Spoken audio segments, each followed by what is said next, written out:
Welcome! My name is Kelly Anderson, and this is Fanimated, the animation fan podcast where every week we get a chance to geek out about our favorite animated media. My friend Emma Martin is joining me today to talk about the 2006 anime Ouran High School Host Club.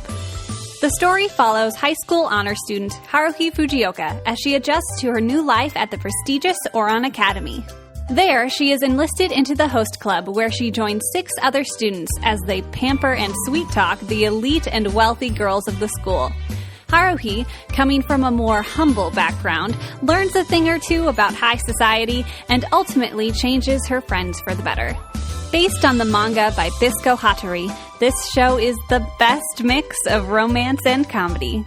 A quick update before we dive in. Fanimated is now on iTunes, so give us a rating and review. And be sure to share the podcast with your Apple-using friends. So brace yourself for the usual spoilers, but note that as of this recording, the entire series can be viewed on Netflix if you want to see what it's all about. So let's get started, and let's get animated. Hey, Emma. Hi, Kelly. Thanks for joining me. You're welcome. We're here to talk about Ouran High School Host Club. Yeah, we are. This was the first anime you watched, right? Correct. The idea of anime sounded kind of weird to me, but my freshman year of college, one of my friends was like, Emma, you have to get hooked on this. So Ouran happened to be the first anime I ever watched, and let's say I've just gone on since. And now I'm an anime nerd. You have, for sure. Yes. What were some of your initial thoughts when you first watched it? Like, what kept you wanting more and watching more? The relationship between the characters is just such a roller coaster ride. I love it. It's so comedic and cute. I mean, it's a rom-com, so it's super fun.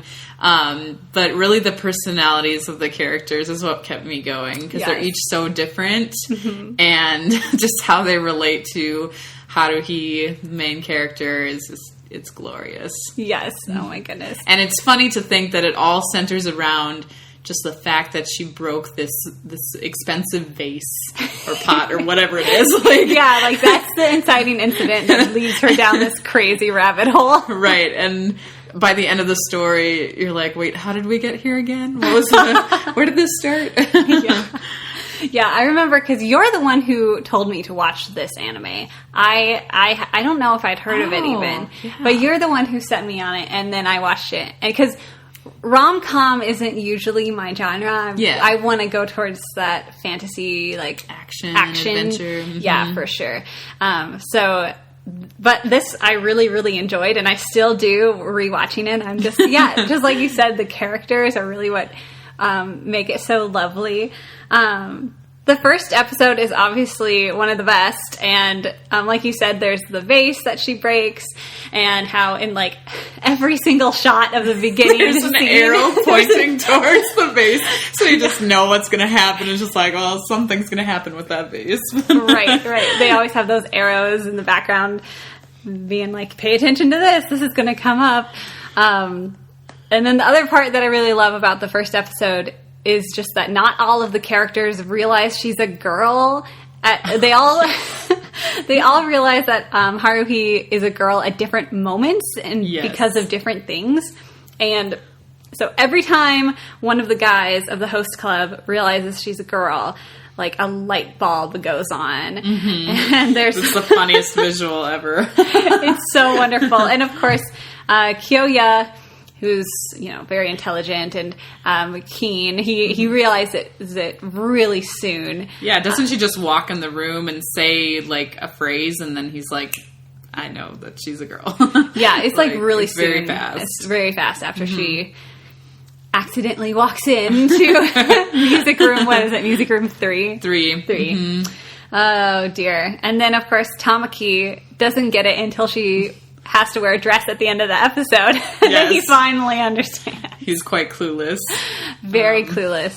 Poor innocent Honey-chan. I think it was when, like, she, like, bowed or something. And so it was like, the the small reveal, like, of her shirt coming down a little bit. And it's just, like, the most innocent one of them. So it's just like, oh, no. And, but the light bulb clicks right away. And then he just walks away from it as if it's nothing. And like, and none of them say anything when they realize, too. It's funny that they keep it a secret. They don't really care, I guess. They're just like, oh, she's a girl. Yeah, and just the idea of a host club is so funny. Like, what is it? The playground for the rich and famous, and the opening line: an elegant playground for the super rich and beautiful, for the rich young girls who have way too much time on their hands, and for the rich young boys who have way too much time on their hands. So the guys in the host club just entertain the girls and like give them tea and butter them up so that they all feel special. Compliment them, make them feel like princesses. Can you imagine if that was a real club in high school? I mean, really, you'd have to be rich and have nothing to do, because like, where would you find the time to, I'm going to take a break from my studies and just be pampered by this man over here. Yeah. And I feel like, at least myself as a high schooler, I was not mature enough, and I would have been like, I mean, I guess the show is kind of, I feel like all of the girls, except for Haruhi, are very, just way too giggly, and they're almost like, they're just there to like fawn over the guys. Right. Except for their manager. But she did start off as boy crazy. Yeah, even like boy crazy. Mm-hmm. Boy crazy is the phrase, because all of the girls are always boy crazy. Or I'm looking at Lobelia Academy, they're all girl crazy. Oh, that's a whole different world. That's a whole different world. Oh, I never know what to think of them. I know. It's so crazy. But, I can't imagine, like, a host club being an actual part of high school life, because, especially for the guys, we have the boy crazy girls, but, like, being high schoolers, they could, like, hook up with any of these girls and have them as girlfriends. They're all, lovely men, very handsome and very charming, but they're mature enough to have that boundary of, like, oh, I'm just going to pamper you right now, and then be in my own little world afterwards. Like, they're really treated as their job, their what they're set out to do. Seems that everyone involved is pretty much like, oh, this is just for fun, and just like, I don't know. And that Tamaki would even think of it as like, this is the club I want to start. And yeah, if you went to the host club, which guy would you request? See, that's hard. I really love Tamaki because he's just so dramatic, and so I think that would make me laugh a lot. But I also would want to get to know Mori, because he's so silent, and he's like the silent strong type, but he like hardly says anything. Honey is kind of his voice per se, and he just kind of follows him everywhere. But I know he is a sweet guy, because there was that one episode where he was carrying Haruhi through the forest of a resort when mishappenings were going on. So I think it would be really fun to hang out with him and get to know him and try and make him talk. But as far as like entertainment, either Tamaki or maybe even Haruhi, because he's so mischievous. But yeah, and Tamaki is just over dramatic, and it would be very funny. I feel like if I was around Tamaki, I would just get flustered. He's like, it's too much. He knows exactly what to say too often. Yes. But I would just want to hang out with Honey and eat cake and eat sweets. Cake would be great. I have a sweet tooth too. So in the episodes, there's a lot of character development for everyone. You really get to see a lot of their backstories and how they've changed over their time at the host club and all of that. Do you have a favorite character or character arc? For me, it's a debate between Kiyoya and Hikaru. Hikaru because, him and Kaoru are so used to being together. They've lived their whole lives just hanging out with each other because they were frustrated that people couldn't tell them apart as twins. But I love how he finally starts to break out of his shell, and Kaoru kind of pushes him to meet other people and have new friends. And, he goes on a date with Haruhi, and which is super cute. It's so but he's cute. very I angsty. And that's why I love him. But so to see that separation, like some separation is good for us, I really like to see how they develop in that way. Yeah. I say Kiyoya as well because I love how smart he is. Like, even though he has this pressure to be as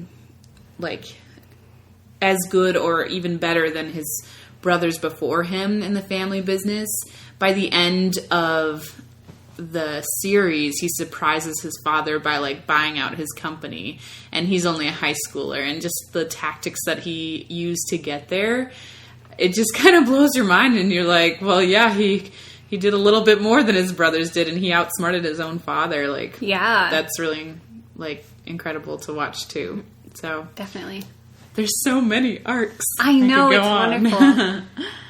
Yeah, with the Hitachi twins, I feel like so often, you get those twins, and they're always just together, and twins, I don't know.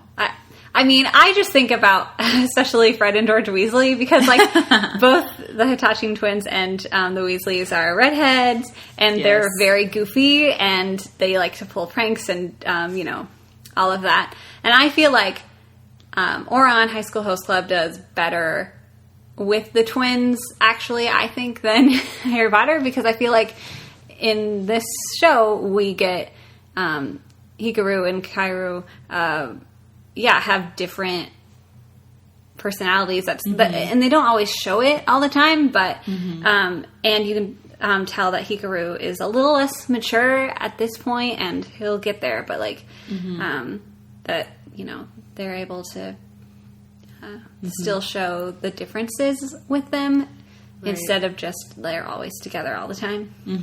It's like Kaoru has already come to a point where he's like, yeah, I want to branch out and make new friends, but I want to stay by Hikaru's side, and I don't want him to feel left out. So you kind of like there's one scene where he pushes Hikaru forward so that he's walking alongside Haruhi. It's kind of like that symbolism of he'll give him a little push, and now he's got to try things on his own. And their differences are okay. It's okay if they have differences in their personality. Yeah, it's so cute. Oh, it's so precious. I love it so much. And the flashbacks when they're little and they're sitting on the bench, and they always play the game, which one is Hikaru and which one is Kaoru. Yeah. And I love that whole arc because I feel like they almost get the most screen time for their backstory. Yeah, I think so. I feel like the others are usually we're just one episode or maybe two. Yeah, and they have several different chunks. And it's interesting how they do it, where it's at the beginning of the series where you get Haruhi being able to tell which one is which. So you get that right away, and you can tell that the twins were really surprised by that, of course. But then it's later on you learn just how important that was to them, because she is the first person to be able to tell them apart. Right. Which is so sweet. Haruhi, in general, just how she connects with each and every one of them. And, they all grow and develop just by being part of the host club. But then when she comes, it's almost like this other catalyst for character development for all of them. Right. And her own self, too. And herself let's talk about Haruhi, our favorite girl. Is she a girl? Yes, she's a girl. Light bulb goes on. She's a girl. All the many comments where the guys would just be like, if you were a girl, you could wear this. I am a girl. Like, yeah. But I like how in the first episode throughout, but she says in the first episode, she's like, I don't really care if you see me either way. And throughout, she's just always so, like, chill about her identity in general, like, however anyone defines her. And she's just like, well, it doesn't matter. She's like, she's confident in the way of, it doesn't matter what other people see me as, you know? And it's like a total contrast to Tamaki's confidence of, I'm the best and look at me. You know? Right. It's so crazy. Yeah. And going back to, like, her noticing the difference between the twins, like, everybody else was going by how they look, like, whenever they would try to tell them apart. But she might have used some looks to help, but it was mainly off of how they were different personality-wise. Because that's what a person is really defined by. It's not really by their image, but their own personality. Yes, and that's how she sees all of them. Yeah, she's not looking at outward appearances, and that's not how she sees herself. She sees everyone that way. Right. And that's really beautiful. Oh, she's so great. She's so great. I relate to Haruhi's independence, her sense of independence, because, you know, she's been without her mother, and in a way I feel like she kind of has to take care of her father because he's a little crazy. Yeah. And so, yeah, she doesn't ask for help, and she just, you know, wants to do well on her own. And, you know, sometimes I don't like to ask for help either, and can kind of forget that other people want to help. And one of my favorite episodes is the one with the thunder and the lightning storm, where, you know, they realize it's like Haruhi does not crack or break easily, and this is one thing where she really does. And when Tamaki realizes that's what's scaring her, and she is just trying to do what she always does, she goes and hides in a closet, in a wardrobe somewhere, and just she deals with it herself, because she says, like, this is how I've always dealt with it. I know how to just deal with things by myself, you know? And Tamaki is like, no, you don't have to deal with it by yourself anymore. You don't have to, you know, go through that without anyone there. And I think that's, like, the first step. Obviously, there are more, but in all aspects of her life, realizing, you know, the host club is there, and, like, she can ask them for help, and she gets help from them, and she doesn't have to be so independent all the time. Right. Just as Haruhi is showing each of the guys that they can be independent, they can be confident in their own selves, they are returning and teaching her that it's okay to rely on others and to ask for help and have those friends to lean on. You don't have to do everything alone. So she, it's cool how, like, she gets to teach something to them, and then they in return also teach something to her. It's beautiful. Oh, it's so cute. I also really adore how the guys protect her. Like, in every situation, they are just so protective of her. And it's just adorable. Like, this girl, this high school gal surrounded by a group of guys. Yes, it's so sweet. I love it. And there's even just this one little moment, like, at the last episode or something. And I think it's when they're in the, like, parking garage and they're trying to, like, chase after Tamaki. And suddenly they're surrounded by, you know, the private police force. Yes. And Hikaru, like, it's subtle, but, like, puts himself in front of Haruhi, and I'm like, oh, that's so cute. It's just, like, these subtle little things, and, like, they know that she can handle things on her own. Rephrase, for the most part, right? Because there are clearly some times where, you know, like, she's standing up in front to these bullies, and she's obviously gonna, like, get hurt in that aspect, but but they also are just like really protective, and so they try to go on that line of giving her space, and also understanding maybe more than she does about her own weaknesses. Right. Or like the episode with the physical examination day. Yes. And they were all working so hard as a team to make sure that her identity was protected. Yes. And part of it was just like, if people realized that Haruhi was a girl, all the guys would be after her because she's so cute, or like things like that. It's like, that's ridiculous. She would know how to fend them off. But right. It's just really cute. Like all the efforts they went to on that physical examination day just to make sure she was protected. Yeah, it's so sweet.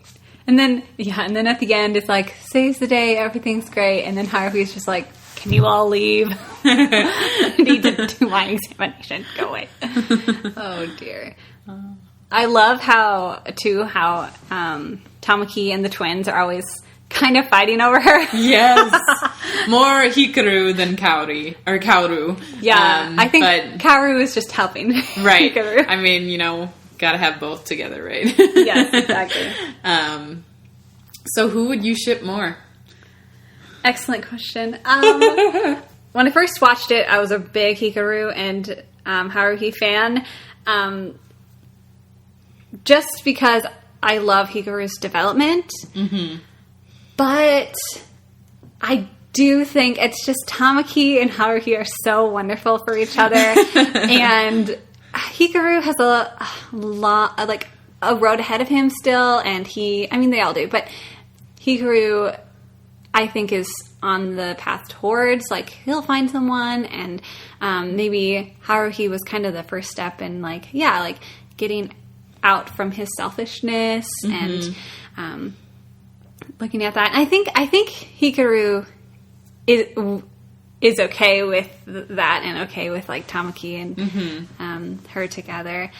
I think that the twins will always kind of be annoying Tamaki by wanting to hang out with Haruhi. Yeah, just by nature, because they want to tease Tamaki as much as possible. Oh, totally. But I think Tamaki and Haruhi are a really good match for each other because Haruhi is such this logical thinker, and she doesn't let her heart get in the way so much all the time, I feel. I feel like she obviously does, and she obviously cares deeply, but she just portrays it in a different way. And then Tamaki is all about, he acts upon his emotions. Emotions all the way. All the time. And he's an ENFJ. And he's passionate, and he's like, he shows that in his actions. And I think they're a very sweet match. Yeah. But what about you? Pretty cute. Oh, man. At first when I started the show, there would be a glimpse in each episode of Haruhi with one of the guys. Yeah. And I was like, dang, she could be with any of these guys. Like, which one is it going to be? But you definitely see more of Tamaki and her sharing moments, especially like with the lightning and thunder scene when she was frightened, and he wanted to help her with her fear. So we saw her in that moment of vulnerability. And also, it's funny that you say how Haruhi is the more logical one, because it's throughout the series you don't really see a lot of like Haruhi's affection towards Tamaki in a romantic way anyway. You definitely see it in the last episode when you can tell she's noticing Tamaki more because he's sitting with this other gal, Eclair, and she's like, what's he doing with her? So I love to see that little bit of jealousy, but you don't get to see her feelings as often. So those moments are really, really nice. Yeah.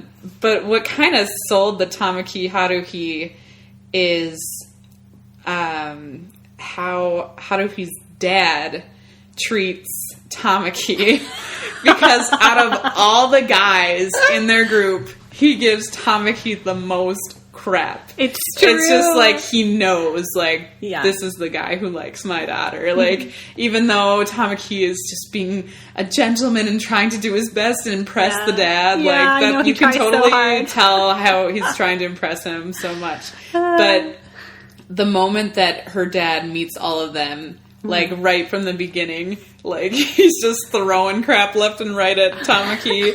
And, like, Tamaki, you know, he has those emotional arrows that just keep sticking him in the back. And then he goes and creates his little mushroom room. And, and growing mushrooms because he's just so depressed. in the dark corner, yeah.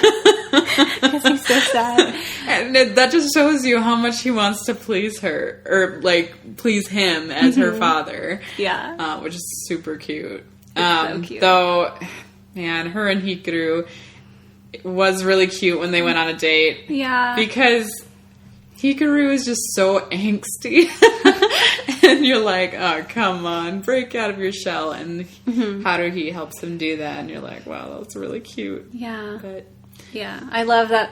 And they have a thunder lightning scene, too.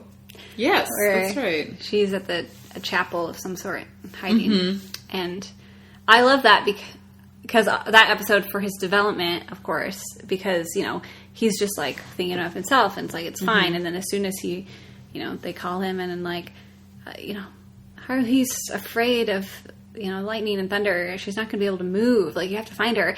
And, of course, he tries and you know, runs everywhere, and I'm like, Yeah. figure it out, kid. Finally thinking of others. And, Yeah. And I think it's really sweet. He just, like, puts his headphones on her and holds her, and it's just so cute. Yeah, it's so Yeah. sweet. I like to They think... make it hard. I know. I like to think that Hikaru found someone wonderful. Yes. Yeah. I mean, I hope they all did. I do, too. Yeah, they leave it on such a good note.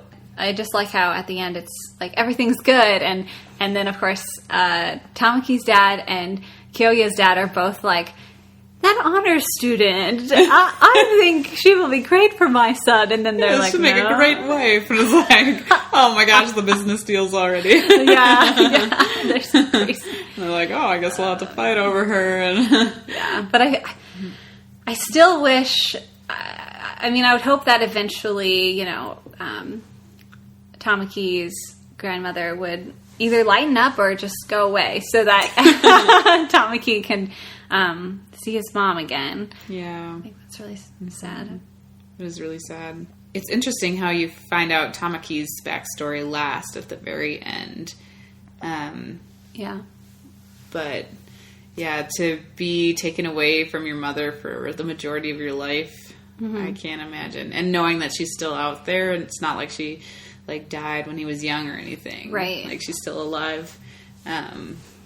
And I respect Eclair because she wanted to, you know, bring that back into Tamaki's life. But Yeah. unfortunately she wasn't as selfless as I wanted her to be, because, you know, she's like, well, you got to marry me first and then you can see her. But yeah, Her intentions were okay, of like, oh, I want Tamaki to see her, but the way she went about it was bad. She was pretty like manipulative, and was like kind of dropping those things into Tamaki's mind of like, oh, you're a burden to the rest of the club and all of that. And I feel like that's the real reason he left, not because of his mother. Because I feel like he understands that his relationship with the other club members is, I don't want to say more important, but definitely more vital for the time. Yeah, I mean, his friends at the host club are basically family, and to like to think that your personality or yourself is bringing harm to a group, if you love them so dearly, you're going to separate yourself for the sake of their happiness. Yes. That's selflessness, Eclair. Yes. I will say, at the end of the last episode, I was just, I mean, it's wonderful, it's lovely, it's very dramatic, but I'm also just like, they would not survive the fall from that bridge. Yeah, that was like, quite the drop. I'm sorry.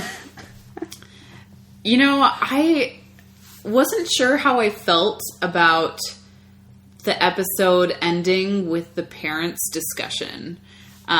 Really? Like, I liked that they included that to, like, give you an insight of what's kind of going on behind the scenes. But I just wanted to have more focus on the kids at the end. Like, you saw, like, snippets of them, like, dancing and whatnot. Yeah. But, I don't know. I think I would have enjoyed the ending a little bit more if it was more them and their interactions with each other as family, basically. Yeah.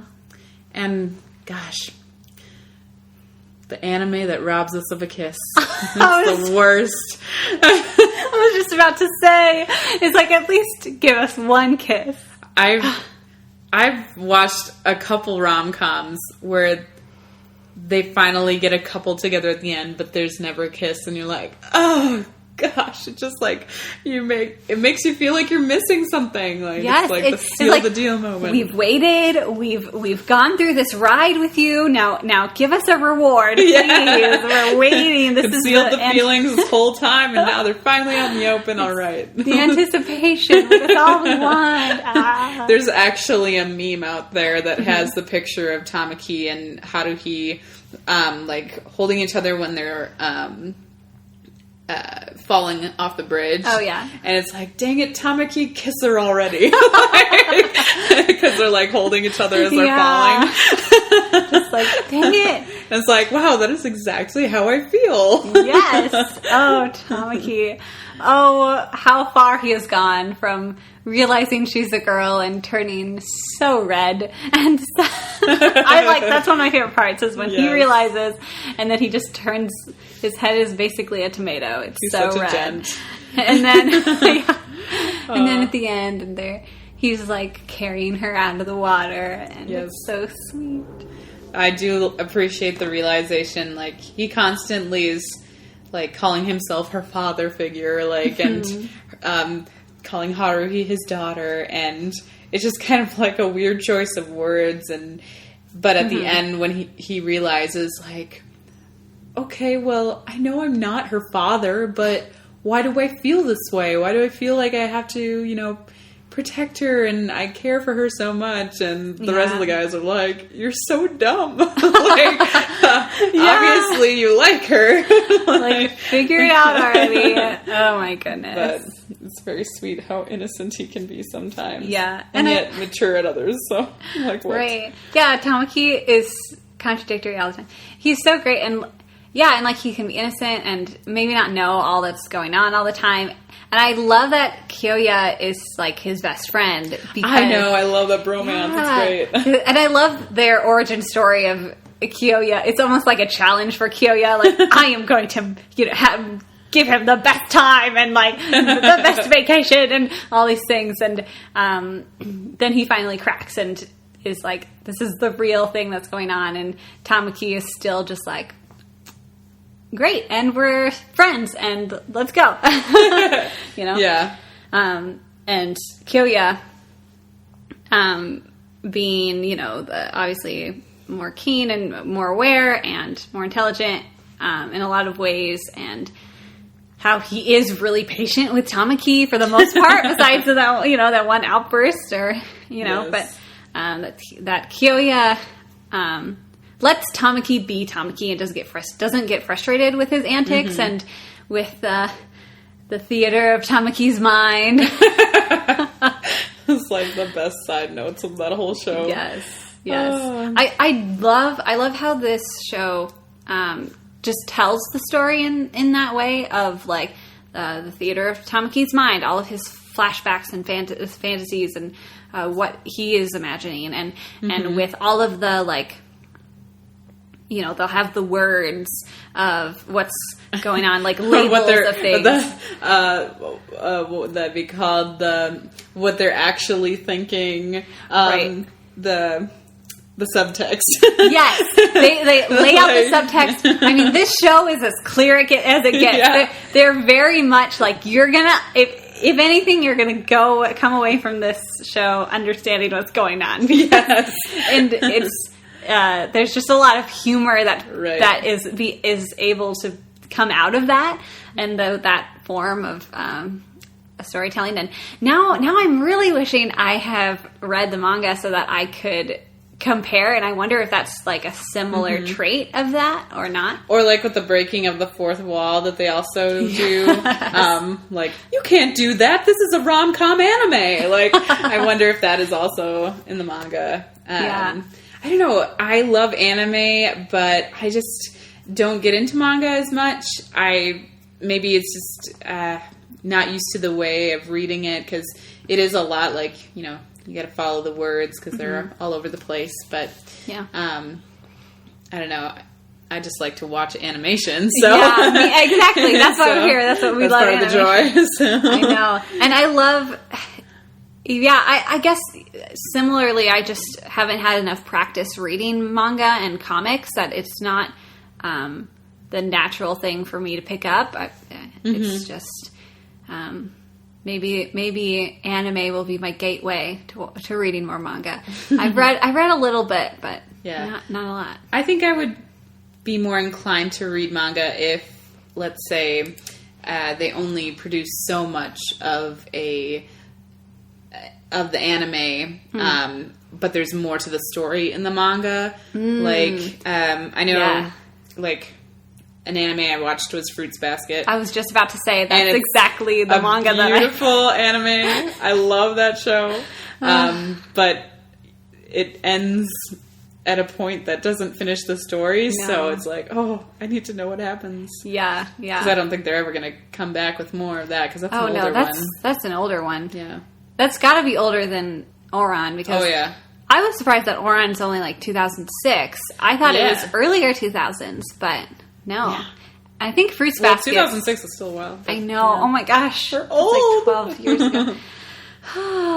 Yeah, but Fruits Basket. We'll have to talk about that one sometime. And I'll have to eventually maybe finish reading it. Because I got past... In the manga, I got past the point where the show ended. But I didn't get super far. So... Something else that I really appreciated about rewatching Ouran for this was, one, it's just hilarious. It was just good to like rewatch it and see all the characters again. But being that it was my first anime, since then I've watched many anime from adventure and fantasy to more sci-fi to rom-com, a little bit of everything. And honestly, a lot of my favorite voice actors are all in Ouran. And so it's kind of like a reunion. Like, it makes me think like, oh, what if all the greats just started off in one show together and then like branched out from there? And that's probably not true. But, it was just so fun revisiting that, like, J. Michael Tatum and Todd Havercorn, and there was just so many voices where I was like, oh yeah, they played this character and this character and this character in these anime, and some of the both female and male voice actors, I was just like, yes, these are some of my favorites all into one anime. Yes. So that was just so fun to be like, yes, here it all is, right back to the beginning. Yeah. That's one of the cool things about anime is that there's a small enough community of voice actors that do these voiceover works that it's really fun to hear them in different shows. And for me, at least, it doesn't bother me that much. Like, and because, you know, I'm like, oh, this is Edward now, not Tamaki, or, you know, like I can really separate it in my brain, but it's still just kind of fun because it's almost like, yes, it's like your favorite friends telling you a new story, you know? Yeah. And I think that's what I love about watching English dub anime, because you really fall in love with different voices, and I love seeing them as different characters. Yes. Where it's, you know, a little harder to recognize the Japanese cast because, I mean, it's just not our language that we're used to, but... Yeah. There's in some shows and movies, there's a lot to be gained from, you know, watching the subtitles and listening to the Japanese. But for me, as uncultured as it may seem, almost always would rather watch the dubbed version first so that I have an opportunity to absorb the visuals more easily, because when I'm watching this just a subtitled version, I'm so focused on reading the words that I'm not always looking at the beautiful works of art that are happening. Right. So I appreciate that we have a lot of really great voice actors to do the dubbing, and that we get to see them and hear them in lots of different shows. And I mean, I definitely, had to watch some anime with subtitles too. And what's nice is that you do get sometimes a different meaning across because of language difference. I remember we were watching Your Name in theaters, the movie, and you noticed how like the subtitles was talking about like the different accent of the character depending on like the region they were in. I think it was set in Japan, wasn't it? Yeah, that was Japan. Okay. Mm-hmm, yeah.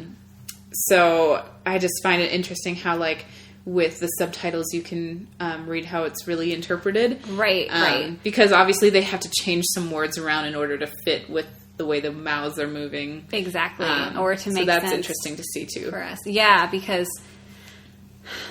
it's when the girl is in the guy's body and they're like they're having lunch or whatever, and she's talking a different way, and she is using like the female words for it instead of the male or something like that. Right, yeah. Yeah, you get, there's a lot of more opportunity to catch the cultural differences. Right. And, but I'm definitely less distracted without the subtitles. Yeah. That's why I feel like it's always good, especially for films. I feel like there's a bigger difference. Maybe not. Maybe that's just me. But going back and rewatching with subtitles and getting something new, gleaning something new from it. So you just got back from Thailand. Yes, I did. Yeah. It was awesome. Yeah. What was your favorite part? Oh my gosh. What was my favorite part? Okay, so top few things. The people, the food, and the waterfalls that I visited. So I say the people because I got to teach English, and my students were amazing, and just the majority of my time was either in class with them or hanging out with them afterwards, and just going places on the weekends and eating together, playing games, playing music, and I just grew such a connection with them. It was really hard to leave them. Second, the food. Thai food is amazing. It's so flavorful and spicy, and I mean, honestly, sometimes the American food I've eaten so far this week has just been kind of disappointing. Oh no. Everything, it tastes good, but it just is so bland. But I really miss the food. And then, we visited this waterfall that we went swimming in, and we climbed up, and that was a blast. Especially since I was living in the city, so it was nice to take a day trip to just explore some nature and have fun and swim. And because it's really hot there. It's the rainy season, so it's very humid. So it felt real good. Good. It was lovely. Yeah, and you said you had a couple of interactions with your students about anime over there too. Yes, I did. It was so great. I had a student, Sia, who had like a satchel with Attack on Titan on it. And I was like, oh, Attack on Titan, you like anime? And he's like, yes. And it's like, I like anime. And he's like, really? And so he was so excited that I liked it. And because I think it's anime is a little more popular with the guys than the gals. Mm-hmm. But, I mean, not necessarily, but overall, I would say. With those who you interacted with. Right, exactly. But I would tell them about, like, Full Metal Alchemist or Sword Art Online, and they'll be like, "Whoa, that's so cool!" And like to love anime is like really accepted. Like sometimes I feel like such a nerd over here in America, but they're just like, "Oh yeah, I love that one. What about this one?" And they're just like talking about it the whole time, and it's not like so out there. It's like normal. Right. Yeah. So it's just like, oh yeah. You can like anime or... Yeah, you don't have to be a kid to like cartoons or whatever. Like, yeah. So I really appreciated their appreciation for it. It was so fun. That's so great. They recommended to me to watch One Piece. Oh my goodness. Okay. Have you seen it? I've only watched one episode, but there are so many episodes and so many seasons. It would take me so long to get through it. It's like a never-ending anime. Oh gosh. I don't think... That's the one they recommended. Maybe just like, watching morning cartoons is just like kind of... Yeah. You see one every day. Maybe they're like, oh, I've seen it, so many times. Yeah, because I'm still like struggling through... Not struggling, but I'm slowly... making my way through Fairy Tail. Oh, yeah. I know. I'm actually rewatching it. I got stuck on like the Atlas? The cat land. Yes. Gosh, that's one of my favorites. We'll have to talk about Fairy Tail sometime soon. Yes. Yeah, you just gotta push through those episodes where it's literally the whole episode is a fight. And once you get through that, like, I promise that over time there really is character development. It just, takes a little longer. Yeah, it's like one fight could last 4 episodes. It's like, what is this? Yeah. It's great. I definitely enjoy it, but I can only watch so much of it before I'm like, okay, I need something different now. Right. It's like it's very much its own, shape, and then sometimes I want a different shape. Right.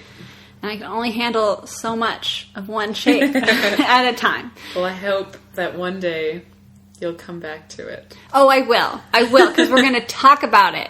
Yeah. I'll watch it, I'll finish it, we'll talk about it. There was a movie, right, that came out? Yeah. Did you watch it? There was already one, but I think the second movie just came out. Okay. I haven't seen the second one yet. Okay, cool. So... I wish the movies were dubbed.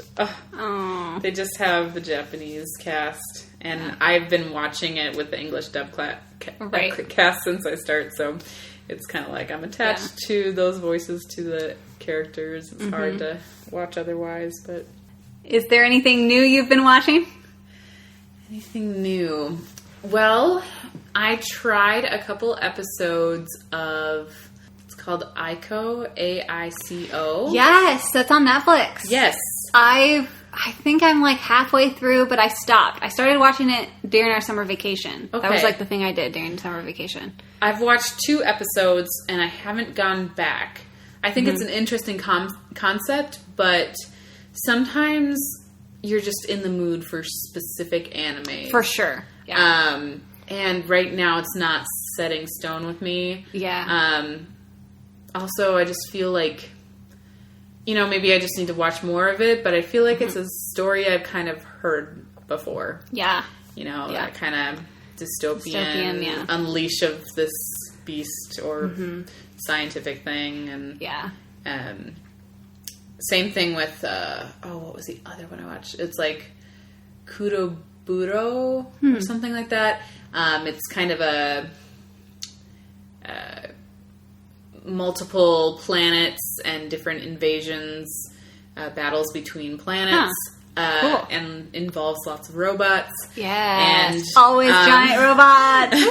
And I'm, a big fan of Voltron, but this just wasn't as amazing for me to carry on. Though it did have Jeremy Lee, who is the main girl actress, and I love her as a voice actor. So yeah. I was just like, okay, I'll watch a few episodes, but I haven't been able to sit into that one either. So I've just been rewatching Fairy Tail. I obviously rewatched Ouran.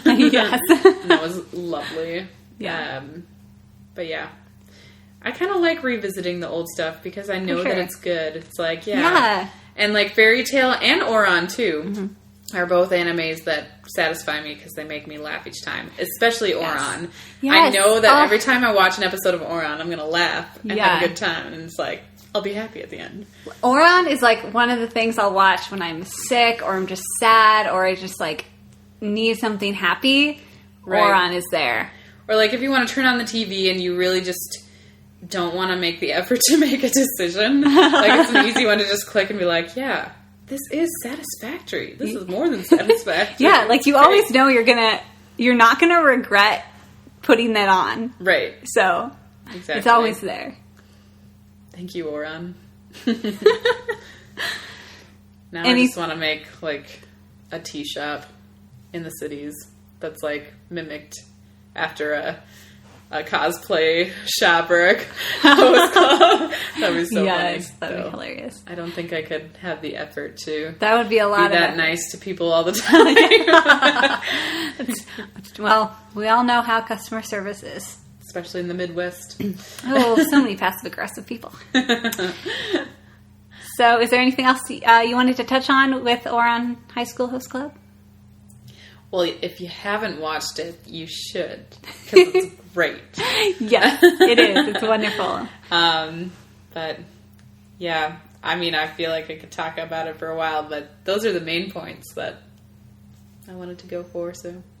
Thanks for coming over and talking with me, Emma. Of course, Kelly. I'm so happy to. Great. Well, I'm sure you'll be back soon to talk about some more animation, cartoons. Great. Thanks. You're welcome. Bye. Bye. Thanks so much for joining Emma and I today to talk about Ouran High School Host Club. Let us know your thoughts on this show or any of your other favorite animated media on Facebook, Instagram, and Tumblr at Fanimated Podcast. You can also email us at fanimatedpodcast@gmail.com. The art for this podcast is done by me, Kelly Anderson. You can find me on Tumblr and Instagram at kelbell312. The music is provided by the folks at Purple Planet, and if you're enjoying the show, be sure to tell all of your animation-loving friends. We are so thankful for everyone's support so far. We'll be going back to one of our favorite Disney classics next week, so stay tuned and stay animated.